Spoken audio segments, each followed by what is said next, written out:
Record on. أعوذ بالله من الشيطان الرجيم. بسم الله الرحمن الرحيم. الحمد لله رب العالمين. والصلاة والسلام على أشرف الأنبياء والمرسلين وعلى آله وصحبه أجمعين. اللهم افتح علينا حكمتك وانشر علينا من خزائن رحمتك يا أرحم الراحمين. يا فتاح يا عليم افتح قلوبنا فتوح العارفين وارزقنا فهم النبيين وإلهام الملائكة المقربين. اللهم نوّر بكتابك أبصارنا واشرح به صدورنا واستعمل به أبداننا وأطلق به ألسنتنا وقوي به عزامنا بحولك وقوتك فإنه لا حول ولا قوة إلا بك يا أرحم الراحمين. رب اشرح لي صدري ويسر لي أمري واحلل عقدة من lisani yafqahu qawli. Amma ba'd, sekali lagi kita mulakan dengan mengucapkan kesyukuran kepada Allah Subhanahu Wa Taala yang sekali lagi mengaturkan dan mengizinkan kita untuk bersama di pagi ini dalam usaha kita untuk menimba ilmu daripada ayat-ayat Al-Quran, supaya ayat Quran ni kita jadikan huda, iaitu panduan hidup, ya, kerana inilah satu-satunya panduan hidup bagi orang-orang Islam, ya. Kita tidak ada panduan lain kerana Allah telah menurunkan Al-Quran ni untuk dijadikan panduan hidup kita. Jadi sangatlah penting untuk kita memahami apa-apa yang kita baca dan menjadikan dia sebagai panduan hidup kita, ya, kerana itulah caranya kita apa orang kata tu, respon, ya, respon apa dia, macam Melayu dia, kita menjawab apa yang Allah suruh kita lakukan, menyahut. Tu responnya menyahut. Ya, dalam ayat apa tu, dalam ayat Al-Baqarah 186 tu Allah pesan kepada kita, falyastajibu li wal yu'minu bi la'allahum yarshudun. Maka hendaklah mereka tu, kitalah semua ni maka hendaklah kita semua ni menyahut, ya, seruan-seruan Allah, dan pada masa yang sama hendaklah kita semua ni beriman dengan Allah. Kalau kita setakat menyahut saja tak beriman, tak boleh, ya. Dia tak ada nilai. So iman tu adalah prasyarat, ya. Falyastajibu li wal yu'minu bi la'allahum yarshudun. La'allahum tu semoga mereka semua ini, siapa-siapa yang menyahut seruan Allah tu dan beriman kepada Allah tu, Allah kata yarshudun, maka mereka berada di atas jalan yang benar, berada di atas dalam keadaan yang benar. Dan benar tu, bila benar tu maknanya selamatlah kehidupan kita, ya. Kalau kita tidak berada di jalan yang benar tu, kemungkinan kita tersesat jalan, ya, sebab kita tidak menyahut seruan Allah tu. Macam mana kita, cara kita menyahut seruan Allah, kita kena faham apa yang Allah sampaikan kepada kita di dalam Al-Quran. Ada berapa ayat? 6,236 ayat. So tuan-tuan dan puan-puan, semua kena kenal, ya. 6,236 ayat tu semua kena kenal dan faham, dan kena menghayatinya, jadikan dia panduan dalam kehidupan kita. 6,236 ayat tu adalah dibangunkan daripada 77,437 kalimah ataupun kalimat, ya, dalam plural Arab kalimat kita panggil. Itulah yang kita cuba buat sekarang, ya. Dia mungkin makan masa, tetapi kita tak ada choice, ya. Kita kena buat. Sebab itu adalah arahan daripada Allah untuk kita memahami ilmu Al-Quran ni, kerana itulah satu-satunya panduan kepada kita. Kalau kita tak faham, bermakna kita menolak apa yang Allah suruh kita buat, ya, tanpa kita sedari. Kita rasa kita dah okey, tapi perbuatan kita sebenarnya mengingkari, ya. Dalam banyak ayat Allah kata fala takfurun, janganlah kamu ingkar. akan aku.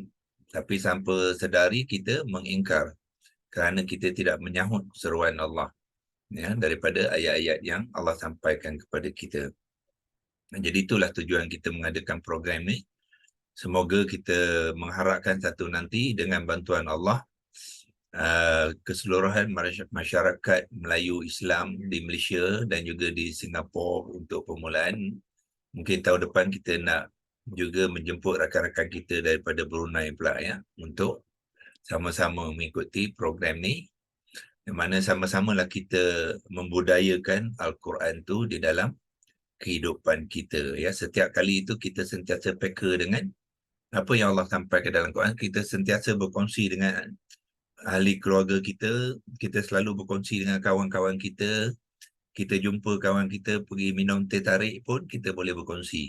Ya, jangan cerita lain. Sekarang ni banyak kita cerita lain, ya, kalau jumpa kawan teh tarik, tapi banyak cerita-cerita yang lara, ya, yang tak berfaedah, yang tidak mendekatkan diri kita dengan Allah. Lebih baik kita cakap pasal Quran, ya, kongsikan ayat-ayat Quran tu dengan kawan kita. Minta dia, ajak dia, ya, ikut program ni supaya mereka pun sama-sama, ya, akan sentiasa membudayakan ayat-ayat Quran tu dalam kehidupan mereka, ya. So hari ini kita akan mengakhiri ayat yang ke-15 tu dengan melihat kalimah yang terakhir, iaitu ya'mahun. Kita sudah pun semalam mengakhiri perbincangan kita kepada kalimah fi tu'yanihim. Kalau kita nak kongsikan apa yang kita telah buat semalam tu, kita ada simpan dia, ya. Kita boleh keluarkan semula dan kita boleh buat rujukan, ya. Sekali lagi, inilah perbincangan kita tentang kalimah fi tu'yanihim, ya, dan kita telah pun membuat pembentukan kalimah dia sehinggalah kepada akhir sekali kita menterjemahkan dia, iaitu fi itu ialah dalam, dan tu'yanihin dalam bentuk idhafah, ya, adalah kedurhakaan mereka. Maknanya perbuatan mereka yang dalam bentuk isim mubalaghah tu kita panggil perbuatan kedurhakaan ni satu perbuatan yang melampau-lampau, ya, yang amat tinggi sifatnya, yang melampau-lampau, melebihi batasan, ya, tu yang dipanggilkan tagha.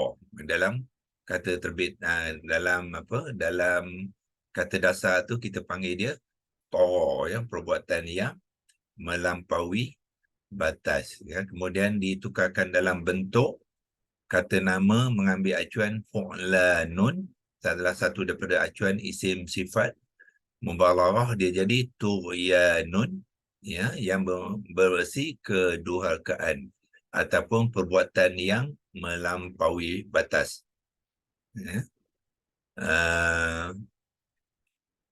Dan disambungkan dengan hum, ya, sambung dengan hum sebagai isim dhamir, dipanggilkan dalam berfungsi sebagai mudhafun ilaih, ya. Jadilah dia tu'yanuhum. Tu'yanuhum, nun tu digugurkan tanwinnya apabila dia berfungsi sebagai mudhaf, jadi tanwinnya digugurkan. Jadilah tu'yanuhum. Kemudian bila ada kalimah harfun jarfi, nun yang asalnya baris depan akan ditukar kepada baris bawah, ya. Jadi mudhaf ni adalah yang majrur, fi tu'yanihim, ya. Dan kita sambung hari ini dengan iaitu ya'mahun, ya, ya'mahun. So kita cuba kita tengok apakah maklumat yang kita boleh dapati daripada digital Al-Quran tafsir dan perkata ni. Ni dia, ya. Dia kalimah terakhir ialah kalimah yang ke-7 di dalam ayat ke-15, dan kita akan lihat dia juga mempunyai dua komponen, ya. Dua komponen. Dalam bahasa Inggeris dipanggil apa tu? Morphological segment. Itu bahasa Inggeris tau, ya. Kalau tak ingat pun tak apalah, itu bahasa terminologi bahasa ni kadang-kadang memang memang susah sikit ya untuk kita nak ingat ataupun nak familiar dengan dia. Kita gunakan yang senang lah, iaitu ada dua komponen ya. Yang pertama yang hijau ni, tu komponen yang pertama.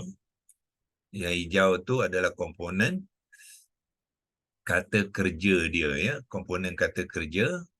Kemudian dia ada komponen pelaku dia. Wow nun ni, sebenarnya wow nun ni apabila tuan-tuan nak mengenal dia, lihat wow nun ni bersama dengan ya di yang sebelumnya ya.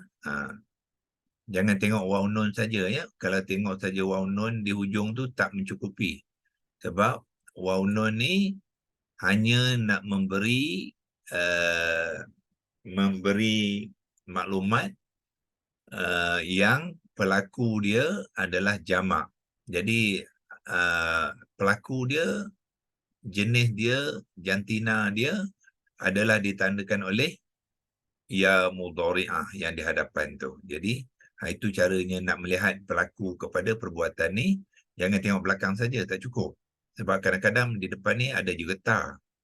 So ya dengan waw nun adalah berbeza dengan ta dengan waw nun. Sebab tu kena tengok dia sekali ya. Kalau contoh di sini ya dengan waw nun, dia memberi erti mereka.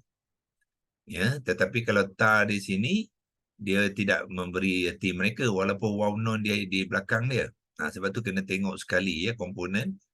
Waw nun ni mesti tuan-tuan tengok sekali dengan mudhari'ah dia tu. Jangan tengok waw nun saja ya, tak cukup. Dia kena pairkan sekali, pasangkan sekali. Jadi ya dengan waw nun bermakna mereka semua. Kalau ta dengan waw nun, kamu semua. Dia berbeza ya, berbeza fa'il tu. Ya, satu fa'il ghaibun, satu lagi kalau ta dia fa'il mukhatab, iaitu orang kedua.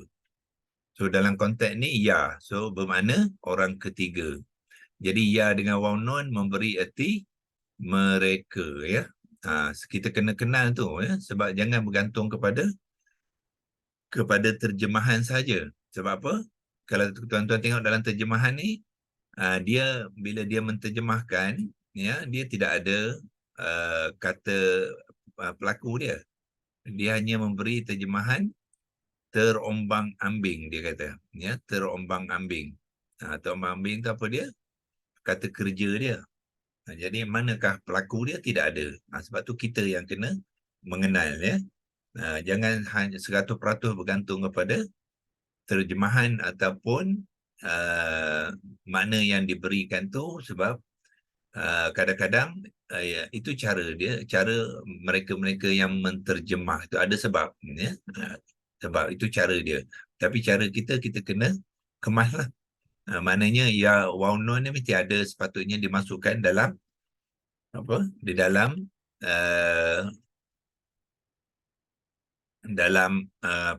terjemahan ni, sebab fa'il tu ada ya dengan waw nun tu, maka kita boleh bantu dia ya. Boleh bantu kita masukkan mereka. Mereka letakkan di hadapan lah. Ni mereka. Mereka. Okey, mereka ni kalau kita nak kupaskan lebih detail, waw nun, bila ada waw nun, dia menunjukkan mereka tu dalam kumpulan muzakkar, iaitu lelaki. Yang kita letakkan L sebagai apa ya? Sebagai simbol menunjukkan mereka tu ialah kumpulan orang-orang lelaki ya. Tetapi kebanyakan dalam konteks ayat, dia bukan saja lelaki, yang lebih tepatnya di sini kita boleh kata lelaki dan perempuan. Sebab tak logiklah dalam satu kumpulan manusia tu hanya orang lelaki saja ya. Dalam realiti dia, dalam dalam pentafsiran dia yang tepat, dia adalah lelaki dan perempuan. Kumpulan lelaki dan perempuan juga akan menggunakan waw nun ya sebagai imbuhan majmuk dia. Jadi bermakna mereka lelaki dan perempuan terombang-ambing. Itu dari penterjemahan oleh kawan-kawan kita di dalam yang membangunkan digital Al-Quran, tafsir dan perkata, ya. Sebelum kita tengok korpus, kita cuba lihat apa lagi maklumat yang diberikan oleh ini. Dia beri dia kata terbitan dia. Ya, ini dia kata terbitan dia. Ya'mahu. Ya'mahu ni adalah kata terbitan dalam bentuk fi'il mudhari'. Ya, kalau kita nak bantukan dia di sini, ya, ya'mahu ni apa dia? Fi'lun. Kita boleh kata ini adalah kata terbitan. Kata terbitan. Kalau kita nak kata terbitan tu, kalau tuan-tuan nakkan dalam bahasa Arab ni, kita masukkan nanti dalam bracket tu, dipanggilkan al-mushtaq. Ya, itulah kata terbitan. Bahasa Inggeris dipanggilkan derivative. Ya, apakah jenis kata terbitan ni? Ialah fi'lun mudhari'. Mudhari'. Setiap kata terbitan dia ada jenis fi'il mudhari', dia ada sama ada maklum ataupun majhul. So ini adalah maklum. Maklum, ya. Melayu bunyi maklum, tapi sebenarnya Arab dia maklum. Wow. Ya. Lepas tu dia ada wazan dia, ya. Kalau ya baris atas ni, mudhari'ah ya baris atas tu menunjukkan dia wazan 1. So daripada kata terbitan yang kita boleh menerangkan kalimah ni nanti ya mahu, sebab kita sudah mengenal kata terbitan itulah yang membentuk kalimah di dalam ayat tu, ya. So dia adalah kata terbitan fi'lun mudhari' maklum wazan 1, ya. So tiap kata terbitan tu dia lengkap dia punya ciri-ciri dia, ya, iaitu apa, ada ciri jantina dia ada, iaitu muzakkar. Kemudian apa lagi dia punya apa ni, dia punya bilangan dia, ya. So muzakkar ni merujuk kepada siapa? Fa'il, ya. Fa'il ya ni, ya. Kalau kita nak kemaskan lagi, kita boleh letakkan dengan pengenalan dengan fa'il. Fa'ilnya muzakkar, ya. Muzakkar, lepas tu fa'il tu bilangan dia berapa? Mufrad, iaitu seorang. Dan dia ada kumpulan dia. Kumpulan dia ialah orang ketiga, ya. Orang ketiga yang kita panggilkan ghaibun. Itu bahasa Arab dia lah. Ghaibun tu ialah orang ketiga. Kemudian apa lagi? I'rab dia. Ya. Kalau kita nak terangkan ciri dia dalam apa ni, fa'il dia tadi, apa, fa'ilnya dia juga adalah mustatir.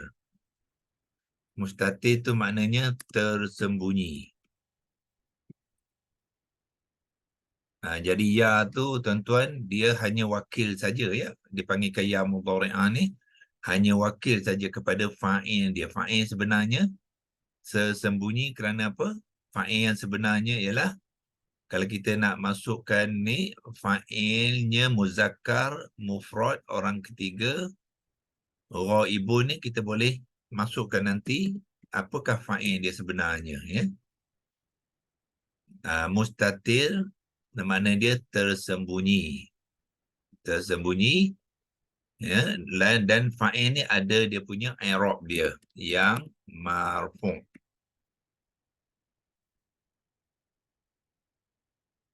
Itu dia punya penerangan kepada kata terbitan ni, ya. So sebenarnya kalau tuan-tuan dah kenal kata terbitan ni, bila menterjemahkan, menerangkan kalimah nanti, kita akan gunakan maklumat dalam kata terbitan ni, kita ubah suai saja kepada kalimah di dalam ayatnya, iaitu mufrad ni kita tukarkan kepada jamak dia. Itulah sebab tu kita kena kenal kata terbitan, mengetahui, ya, template, gunakan template tu. Jadi kata terbitan fi'lun, tadi kita nak kata apa? Kata terbitan ni fi'lun mudhari' maklum satu, dia pun ada juga apa ya? Ada juga i'rab dia. I'rab dia dengan ha baris depan tu bermakna i'rab dia yang marfu'. Jadi ada dua i'rab di situ. Satu i'rab kepada kata kerja yang marfu', dan satu lagi i'rab kepada fa'ilnya juga marfu'. Ya, kedua-dua ni perlu kita masukkan dalam penerangan kita ya, supaya kita kemas maklumat-maklumat yang nak digunakan tu ya. Itulah apa penerangan sedikit mengenai ya'mahu tu sebelum kita tengok corpus.com yang nak melihat apakah maklumat-maklumat yang dia beri untuk kita guna pakai ya. So yang ni ialah menunjukkan kepada ya'mahu ya.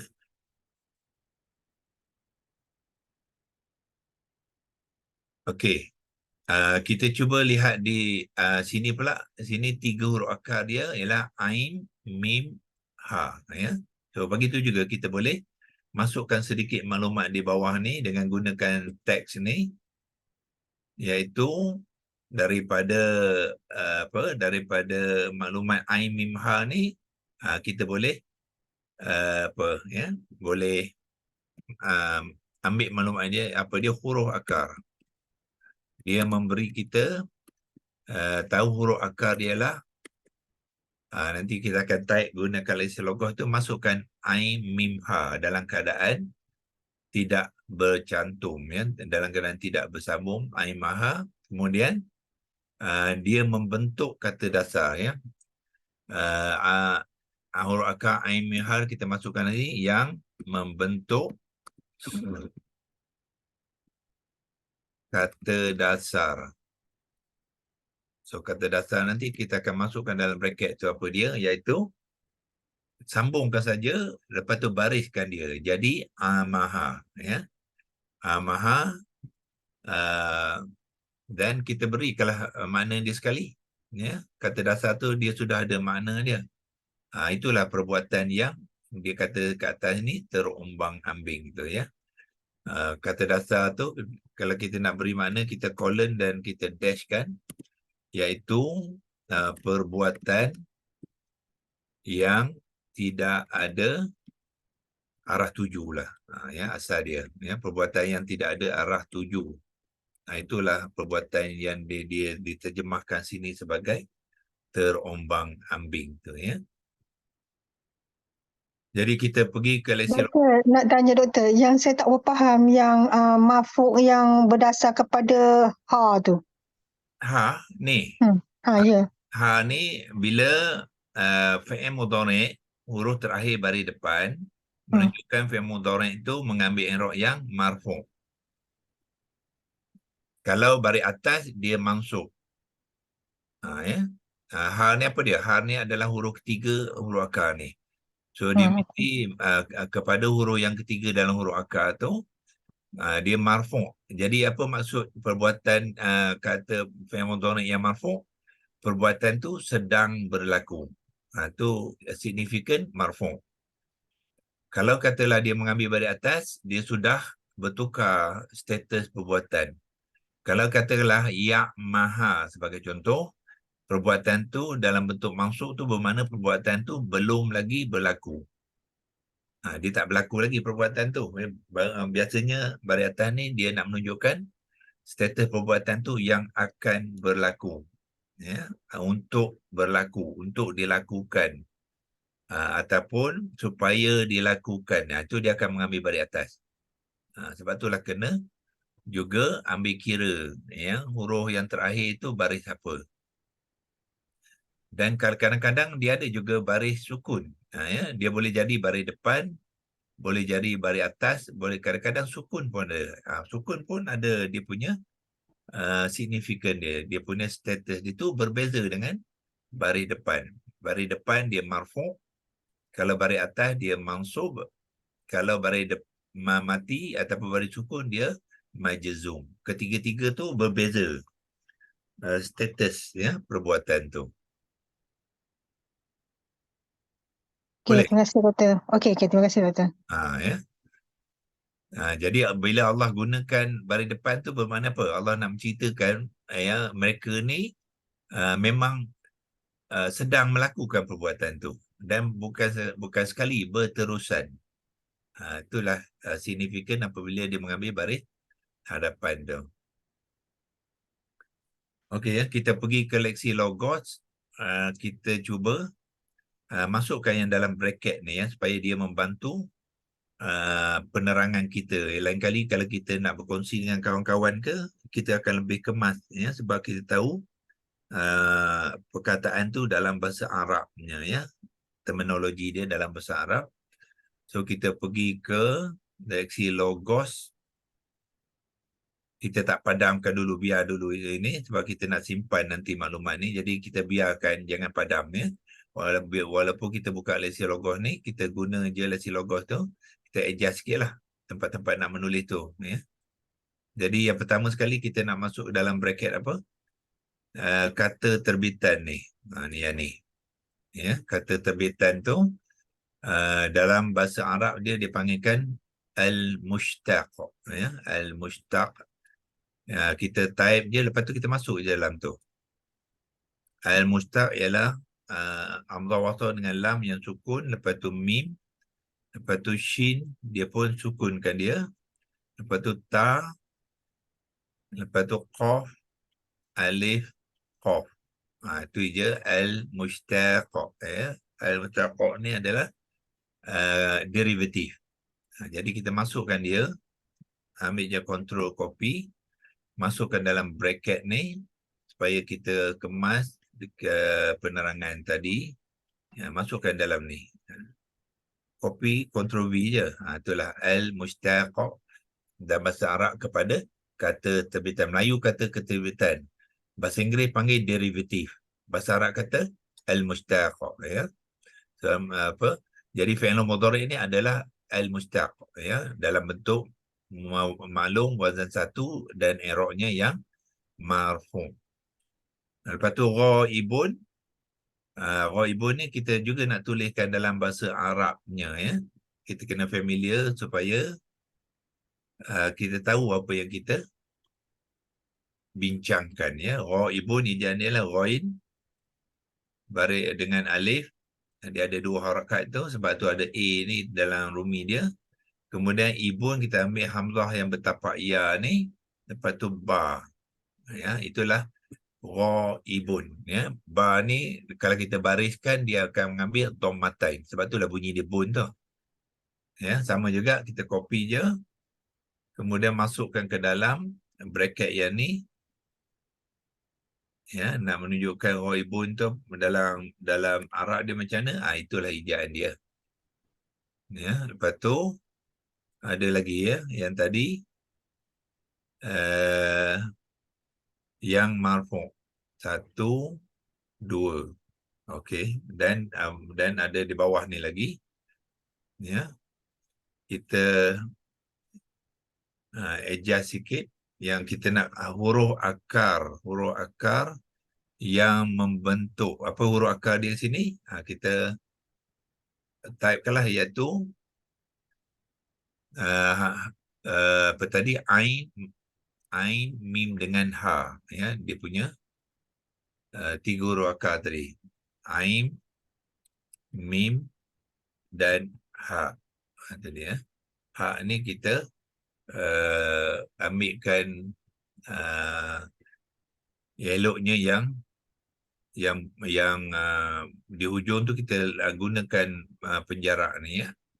Dalam bentuk tu lah. Dia kedudukan di hujung tu kita letak dia ha ni ada dua, ha pangkal kalimah dan ha di hujung kalimah.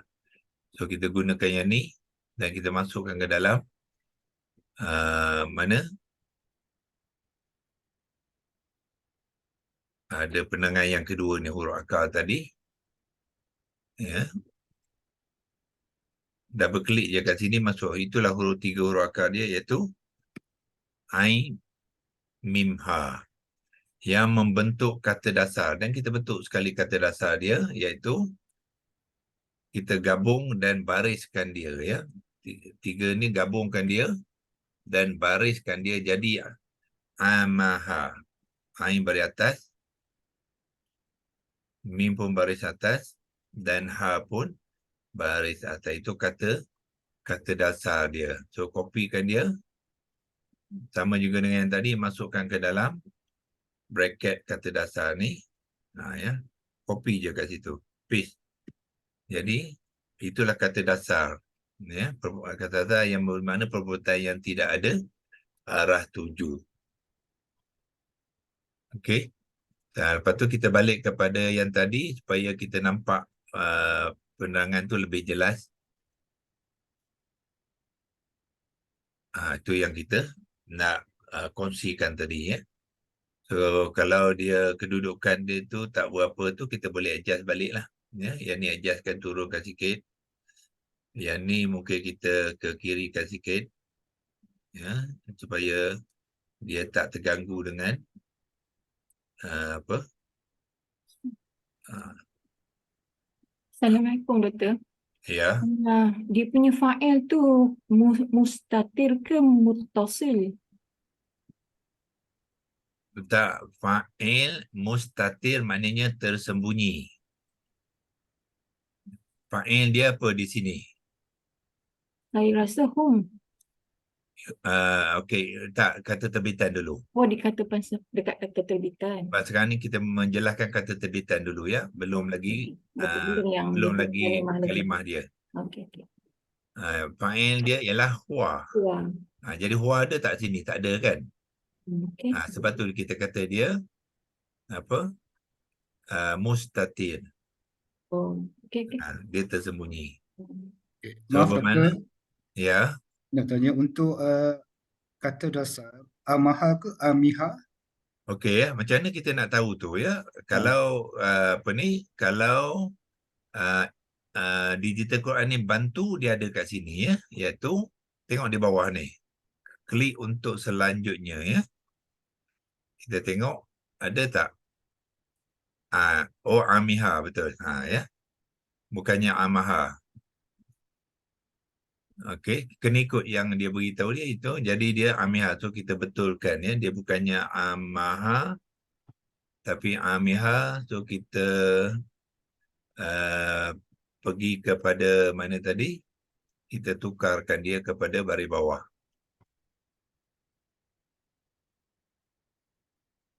So nak menukar tu pergi kepada lesi logos semula.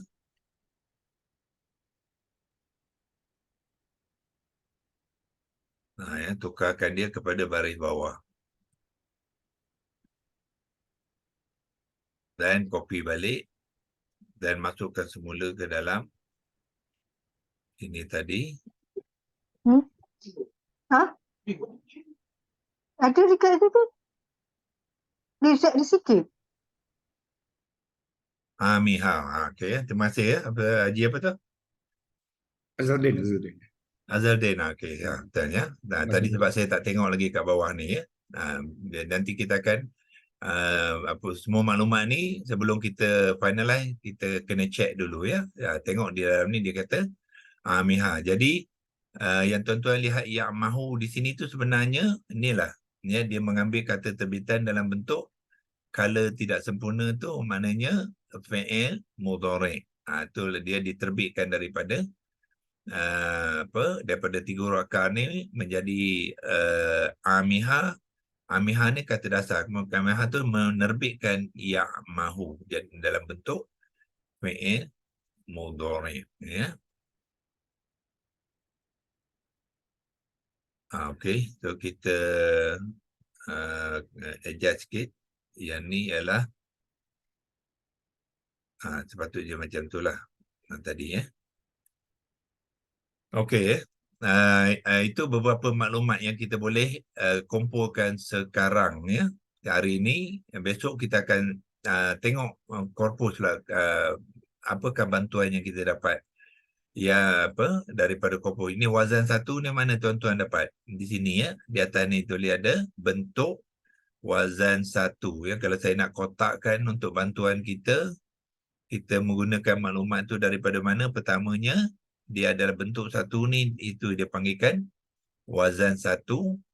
Dan kata terbitan tadi ada ditunjukkan di sini, kata dasar dia ialah Amiha. Itu yang kita dapat Amiha tadi, dan wazan satu ni ada diberikan di dalam maklumat ni. Okey, so untuk hari ini kita sampai di sini saja. Kita akan sambung Doktor, besok. Ya, boleh saya tanya tak yang dapat kata-kata dasar ni memang kita tengok pada kala sempurna ni, itu fi'il madhi ni betul. Selain dekat sini, kalau kita nak tahu baris dia dekat mana lagi kita boleh cek Dekat korpus. korpus Dekat corpus.com itu kita buat besok. Di situ kita boleh lihat juga urut akar dia dan juga dia punya fi'il madhi dia, ya. Kata dasar ni kita ikut ijaan fi'il madhi wazan satu. Ini maknanya kalau sempurna ni maknanya fi'il madhi lah. Fi'il madhi wazan satu, ya. Dengan syarat atas ni wazan satu, ya. Kalau dia bukan wazan satu, jangan ikut. Dia lain. Itu bukan kata dasar. Itu sudah kata terbitan. So yang ni memang kata yang inilah terbitan yang pun. saya tak mahir lagi. Kadang kita tengok ke atas ni bukan bentuk satu kan. Jadi Kalau tak mahir lagi bukan nak bentuk tengok satu, yang ni. kita akan pergi korpus, ya. Kita akan pergi korpus tu, kita akan tengok macam mana nak gunakan korpus tu untuk membantu nanti. Okey. Okey. So hari ni kita simpan dulu, ya. Simpan sekali lagi, rasa dah simpan tapi tak apalah, 2 kali. Dan kita akan sambung besok menghabiskan melihat maklumat dalam korpus.com tu, kemudian kita buat pembentukan kalimah dan buat penerangan kepada kalimah ayat mahun tadi yang di dalam ayat tu, sebab dia sudah bertukar daripada mufrad, kata terbitan mufrad, tapi dia situ sudah jamak, ya. Jadi maklumat yang sama ni kita gunakan, cuma kita tukarkan dia punya bilangan saja, bilangan fa'il tu. Okey, wabillahi taufiq wal hidayah. Wassalamualaikum warahmatullahi wabarakatuh. A'udzubillahi minasyaitonir rajim. Bismillahirrahmanirrahim. Allahumma rahamna bil Qur'an waj'alhu lana imama wa nuran wa hudan wa rahmah. Allahumma dzakirna minhu ma nusina wa 'allimna minhu ma jahilna warzuqna tilawatahu ana al-laili wa atrafan nahar waj'alhu lana hujjatan ya rabbal alamin. Wassallallahu ala sayyidina Muhammad wa ala alihi wa sahbihi wa baraka wa sallam. Walhamdulillahi rabbil alamin. Taqabbalallahu minkum minna wa minkum taqabbal ya karim.